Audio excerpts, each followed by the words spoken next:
Hi, my name is Michael de Podesta, and yesterday I gave a talk at the Café Scientifique in Brighton on greenhouse gas emissions from our homes. What can we do about it? And it was a great talk, but unfortunately the projector didn't work, so there were no slides, and I spent ages on the slides. So I'm going to go through it again to make a little video now. So the talk was in two parts. One is about why the concentration of carbon dioxide matters so much, and the second is how do we stop. So this is I'm going to make them in two videos. So this is the first of those videos. Why does the concentration of carbon dioxide in the atmosphere matter so much? Now the reason I put this in is because although it's sort of basically known, when I've chatted to people about the global warming issues, I found that actually they're not quite clear about why it matters. They know it matters, but they're not quite clear about how profound it is.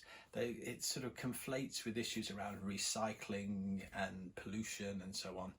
But it's actually got a very distinct, the very distinct nature of the problem of global warming, which is quite different from those other issues. So let's take a look at those. And so fundamentally, the question, the problem arises from energy balance on the Earth. So if we look at the Earth in its situation in space, there it is sitting there, and there's no way to get anything on or off this planet. We get a few meteorites come in and we can send a few kilograms of stuff off the Earth, but basically to get energy on or off the planet, it has to come as electromagnetic radiation, light. And so we're very grateful that light comes in from the sun, takes 8 minutes to reach us, and then it delivers its beautiful cargo of heat, and the Earth warms up, and it keeps warming up. But the Earth has got to get rid of that heat, because if we're delivering energy onto the Earth all the time, it would just keep getting hotter and hotter and hotter. And so what happens here is it gets hotter, and then it reaches a point where it radiates, but it can't radiate visible light, it radiates infrared light. Now, we're very aware of this process of sunshine coming in because we've got detectors for sunshine, and we live night and day. We're very aware of it, but we're not so aware of this infrared part of of what goes on. And so but there must be a balance between those two things. Otherwise, the temperature of the Earth would just keep going up. So here's the energy balance. You see, I've got a sort of an analogy here. Here's the heat input from the sun, massive amounts of energy coming from the sun, and that would upset the balance, and the Earth would start to warm. But fortunately, we also radiate infrared light out into space, and that maintains the balance. So that's great. Now, on the other side of this thing, I just want to show you what humanity can do. Here's this red dot. This is the entirety of world energy production, all our nuclear, all our fossil fuels, everything. This is what humanity can do compared to what the sun gives us. Now, just to make sure you could see it, I drew it 10 times too big, so now it's drawn to scale. Basically, all of world energy production is about 1/10,000th part of the heat that flows onto the Earth and then flows off continuously. So world energy production humans using energy isn't a problem. The problem arises if we affect this balance between these two quantities. So let's imagine that the Earth had no atmosphere, that we were just a rock in space like the moon. Then on average the sunlight comes in. So on average over the Earth about 240 watts per square meter. So a very, very bright day in the UK is 1,000 watts per square meter. But this is the average value, night and day, all latitudes and longitudes. So it's quite a big value. And that would warm the Earth. So here the Earth gets warm, and then the Earth would start to radiate heat out into space. And if we were a rock like this, it'd be in balance, and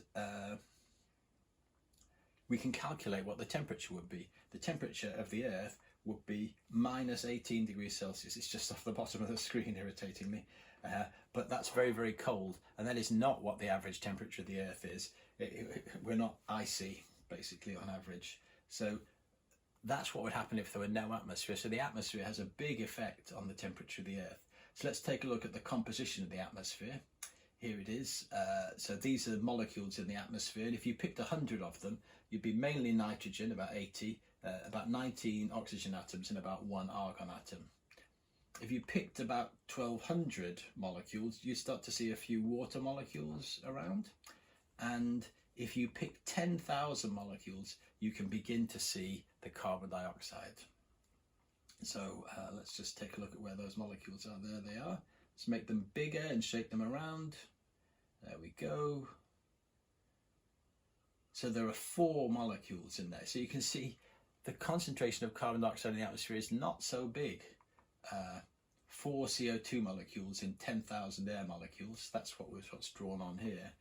So that would be 40 in 100,000, or 400 molecules in 1 million air molecules. So we call that concentration 400 parts per million, or 400 ppm. Now, you might be thinking 400 ppm, that can't affect anything. So when we look up in the sky, we don't see the effects of carbon dioxide at all. It's when it comes out of our boilers, it's transparent, it doesn't smell, and partly that's why we're not really aware of it at all. So let's just take a look at the atmosphere, and if you look up through it, you see generally clouds, and you see some blue. And so they arise, the clouds arise because water vapor rises up from all the water on Earth, and it's cold up there, and it condenses into tiny little droplets, sort of a bit like fog. And when light comes in from the top, it bounces off these droplets and sort of comes out in all directions. So that's clouds, and that affects the way light goes through the atmosphere. The blue of the sky is because the atmosphere is not completely transparent. The oxygen and the nitrogen and are not completely transparent. When light goes through them, the air glows slightly. It's a very, very small effect. But when we're looking up through many kilometers of air, and we're looking out against the blackness of space. And against the blackness of space, that glow is quite bright, and we see this blue light. So these are both types of light scattering. And that's what the sky looks like for visible light. But for infrared light, it's completely different. If we could see infrared light, it would be foggy every single day. Massively dense fog. When the sun rose, we might just see a sort of dim glow coming through, but it would be foggy every day. Here comes the fog. There we go, it's going very fast, but it's foggier than that. I can still see the writing. It's foggier than that. There we go, it's very, very foggy. And that fog is caused by water vapor and carbon dioxide in the atmosphere. And you might think, how can these trace gases possibly affect transmission through the atmosphere? And that this are present in a tiny amount. But let me just show you this. This is blue food colouring. This is a 400 parts per million concentration of blue food colouring. And the first thing I want you to note is that you can see it.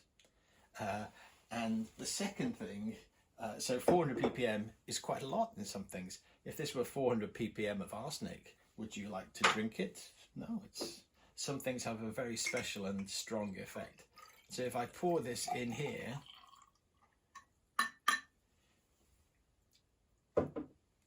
now I'm going to do a cutaway for this. That's where I do a separate bit of filming and put it in. So when you look through it, you can see straight through it. But for the cutaway, I'm going to put a camera on the top and look down, and you'll see that when you look through a length of it, it's almost opaque. Now it's the same in the atmosphere. Going sideways, it doesn't make much difference. But when the infrared light is trying to get out of the atmosphere, it's got kilometers of atmosphere to go through, and this tiny concentration of carbon dioxide makes a big difference to how the light can get through the atmosphere. Let me show you. So when light tries to leave the Earth, the infrared light tries to leave the Earth and go out into space, it meets molecules like water here, and the water molecules start to vibrate as the infrared light goes past it, and it then re-radiates. It's as if you were jiggling a stick up and down in a pond and you get radiation coming out. And crucially, some of that light comes back. And the same happens for carbon dioxide. So here's a carbon dioxide molecule. Carbon dioxide molecules look a bit like this. They're a sort of straight line, and they've got different ways of wiggling around. And when the infrared light matches those frequencies, the carbon dioxide starts to vibrate, and it too sends light back. So both these things are sending light back. It's a bit like in fog when you put on full headlights. You don't see any clearer into the fog. What you see is the reflected radiation. And so these things make the atmosphere opaque, the presence of these two gases. So what happens, what's the effect of this carbon dioxide and water vapor in the Earth's atmosphere? Well, this was the situation when there's no atmosphere, but now we've got an atmosphere and they're scattering light in all directions, and a big fraction, 150 watts per square meter, very roughly. Remember, 240 watts is what we get from the sun. So we're getting a big extra amount of heat coming down onto the Earth. One of the scientists Guy Callender, called it sky radiation. So it's the infrared light coming back from the Earth, and that warms up the Earth, and the average surface temperature of the Earth is about 15 Celsius. And that big change from -18 is due to these gases in the atmosphere, the greenhouse effect. Now, that would be great. That was a situation when your grandparents were alive, but now we're adding carbon dioxide to the atmosphere, anthropogenic carbon dioxide emitted by humans. And so this is the concentration in the atmosphere. Do you remember ppms? So currently we're up here. We've got just over 420 ppm recently, and rising at about 2.5 parts per million per year. Historically, it was about 280 parts per million and stable. And so the concentration now is about 50% bigger than it was for your grandparents and their parents and so on. And it's rising continuously. And what's causing that? Well, it's our emissions of carbon dioxide into the atmosphere. Now, this graph looks a bit similar, but it goes back to the same date. But these are not ppms, these are billions of tons of carbon dioxide. And currently we're emitting about 36 billion tons of carbon dioxide. It's a staggering amount of carbon dioxide. And you can see that the emissions have grown really very strongly, most significantly since the 1950s. So what's the effect of this extra carbon dioxide in the Earth's atmosphere? Well, that's the situation before with the temperature of the world that your grandparents knew. And now we've added 50% extra carbon dioxide, and that makes the fog thicker. And so more light is reflected back down. Not much more. It makes about 2 watts per square meter. That's a very rough figure. You can have all kinds of arguments about the exact figure, but it's a little bit more than 1% of this change, and that makes a little bit change here, and that's the global warming. But it's this balance. So it's the fact that we've made the atmosphere foggy, more foggy in the infrared, that's causing the effect. So let's see how the energy balance is affected. So remember, here's the energy balance between the sunlight coming in and the infrared light being lost, and when they're equal, the Earth's temperature is stable. Well, we're now slowing the rate at which the Earth can get rid of infrared light. So we're making an imbalance here, and that's caused about 1%, and that's causing the Earth temperature to rise. So let's just look at that on a different scale. So here's the heat input from the sun, colossal amount of energy. Here's the energy imbalance, and here's world energy production. Again, it's drawn big, it's going to go down to scale. So it's 1/10,000th part of the input. But this is all the energy that human beings can make. And that's a lot on our scale. But this is 100 times bigger. It's much, much bigger. And I want to try to convey to you how big this number is, how rapidly we are heating the Earth. And the analogy that's most dramatic is very unpleasant, but I'm going to show it to you anyway. So how big is this energy imbalance? It's absolutely gigantic. If human beings were to try to do that, then we would have to explode 6 atomic bombs. The heating from 6 atomic bombs is what we would require to do that. That's 6 atomic bombs every second of every day, continuously. We would have to explode more than 500,000 atomic bombs every day in order to heat the planet at the same rate that we're heating it by putting carbon dioxide in the atmosphere. So so what's happening? Well, you know what's happening. This is a map of a global temperature anomaly, how much the temperatures have changed. So this goes from 1850 up to into the future, and each blue dot is the temperature of the Earth estimated by averaging meteorological data, and the black bar is the uncertainty in the answer, and the red line is the continuous trace averaged over 10 years. Yeah, so it's a moving average of 10 years, and you can see that well, the temperature's warming up. And we know exactly why it is. It's because of this thickening of the infrared fog. So back in 1898, Svante Arrhenius said, if we ever managed to double the concentration of carbon dioxide in the atmosphere, the Earth would warm by about 4 degrees Celsius. And that's about right. That's still in the IPCC range of possible results. In 1937, Guy Callender, a British scientist, said, do you know what? We're already warming the Earth. He had detected this warming here. He was just an amateur scientist working from home. Absolutely incredible result. But he pointed out that at 5 billion tons per year, this won't bother us for a few hundred years. He thought a little bit of warming would be rather nice. So back then we were emitting about 5 billion tons a year, and he thought it would never rise very much from that because everything would get more efficient. Hey ho. But in 1981, James Hansen said we will be in big trouble if we don't reduce carbon dioxide emissions urgently. So we've known exactly about this effect continuously in the scientific literature. There is no dispute about it whatsoever. And you can see that they were right. The Earth is warming and it's going to continue warming. So let's get rid of these famous people and let's take a look at a person I'm very, very fond of. Me. Here's my life. I was born in 1959. I'm planning to die in 2040. And what you can see is that over my life is the life of this curve.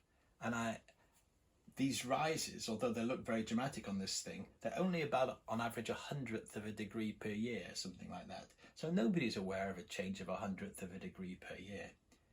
But now, in my life, I find myself immediately aware that the seasons are not what they were like when I was a child. It's gone. And I'm very worried for people who are growing up now and the world that they will experience, which is going to happen. Of course, we don't experience the average. What we experience are extremes.